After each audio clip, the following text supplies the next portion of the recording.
Hello there. Welcome to a very snowy Hebden Bridge. And I wanted to take just a couple of minutes to talk to you today about a subject that means an awful lot to me and coincidentally an awful lot to the good people of BookTrust as well. There's a terrific initiative that BookTrust run, which is called the Letterbox Club. And it's been running for some years now. And it looks to get parcels of books into a community of young people who have suffered unnecessarily in their lives. Children who are growing up in the care of the local authority, children who aren't allowed to live at home for various reasons, kids who, for want of a better comparison, are maybe a little bit like Jacqueline Wilson's Tracy Beaker. And this is a subject that means a lot to me. The first books I ever got published being Billy and Saving Daisy were about that very subject, because I used to work in children's homes. And on my shed wall over my desk hangs this, which is part of the cover for Billy, and it's kind of like a nice poignant reminder, really.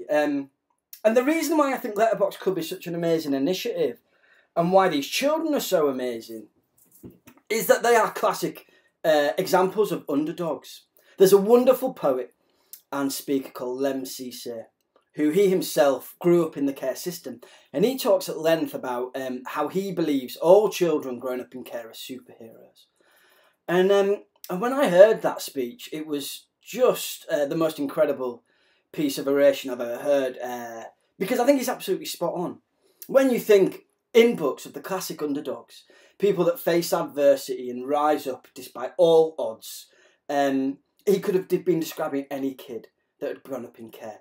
A lot of the kids I worked with were aged 18 months to 18 years old, and they'd suffered the most horrific abuse, the sort of things that we never, in our whole lifetimes, even if we lived to be 80, 90 years of age, we'd never see that happen to us. Yet it happened to them on a daily basis for the first 10 years of their lives. And that was the reason I wanted to champion these sorts of characters, children growing up in care, in some of my books.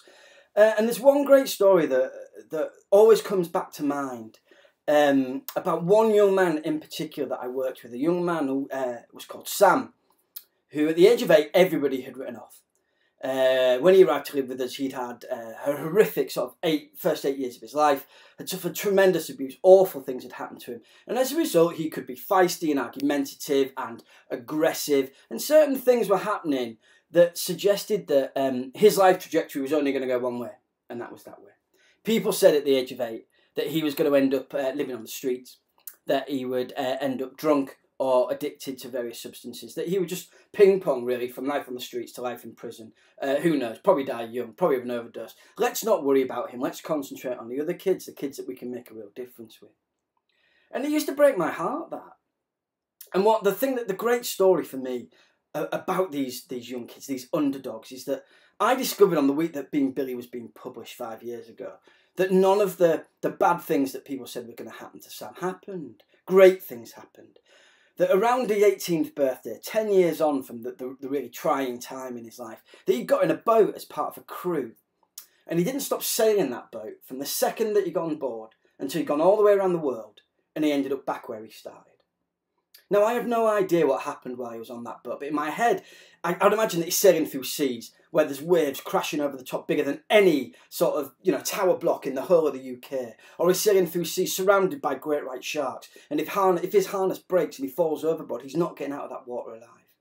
It's the greatest adventure any of us could go on. And for me, that sums up the beauty of these young people, of why, charities like BookTrust run the Letterbox Club, why people make me write about them, because these are the wonderful people that we should be championing, because they have this constant ability to surprise us. So bravo to BookTrust. Do look out for everything that they do with the Letterbox Club, and I hope that was of interest. Yeah, if you want to come and talk to me about it, you'll find me online. I'm on Twitter at @PhilEarle. It would be great to speak to you. See you soon. Bye bye.